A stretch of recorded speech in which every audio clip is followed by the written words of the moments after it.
Rav Mimoun. Écoutez, j'ai voyagé là, début mai 2026. J'étais fatigué. J'avais pas beaucoup dormi. Et là, je m'assois dans l'avion. Et bon, il y a une personne à côté de moi. Et je vois que devant, il y a 3 places vides. Ah, je dis, c'est super. Comme je suis quelqu'un qui voyage beaucoup, donc j'ai une carte spéciale. Alors après le décollage, comme on me dit à chaque fois, prenez ces places-là. Et là, je vais me coucher 3 places, je vais dormir. Tranquillement. Ah, j'étais super content. Et voilà que, après le décollage, je vois 2 personnes qui viennent avec leurs affaires et ils prennent les 3 places de devant. Mais ça ne leur revient pas, c'est à moi. Je vais commencer à me plaindre et puis d'un seul coup, j'ai dit non, laisse tomber. Ça va, c'est pas grave. J'ai sommeil, je dormirai pas, c'est pas grave. Je dis rien. À peine je dis rien. Et là, de l'autre côté du couloir, il y a un monsieur qui est assis à 1 mètre de moi. Il me dit, vous êtes, comment vous appelez? Ah, moi je m'appelle Atali. Ah, Rav Atali, vous racontez l'histoire du Rav Mimoun. J'ai dit oui, bien sûr, j'aurais voulu tellement raconter d'autres. Il me dit, vous savez que j'ai connu quand il était enfant. Je l'ai bien connu. Vous voulez une histoire? J'ai dit, bien sûr, je voudrais, bien sûr. En plus, enfant, je connaissais pas le Rav Mimoun enfant. Alors regardez bien.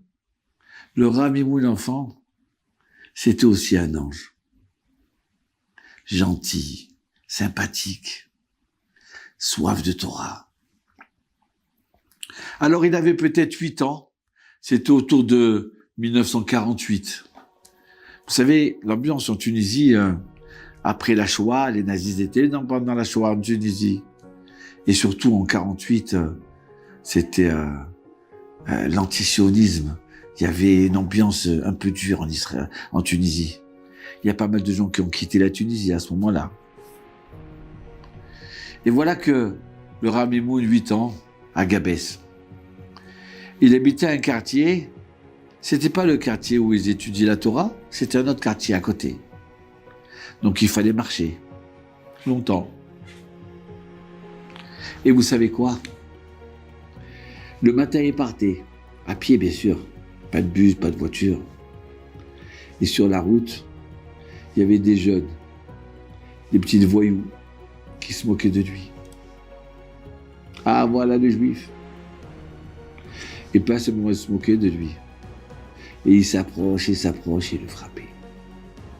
Et eux, ils éclataient de rire et le frappaient. Il arrivait pour étudier.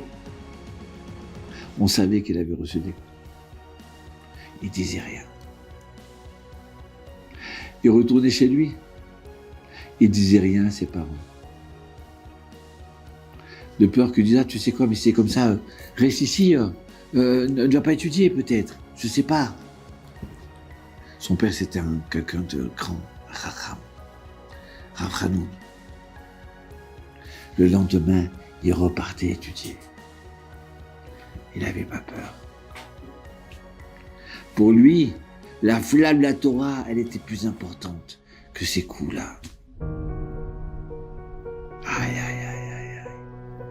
Ah, Rav, mon cher monsieur Seroussi, moi, il fait kiffer.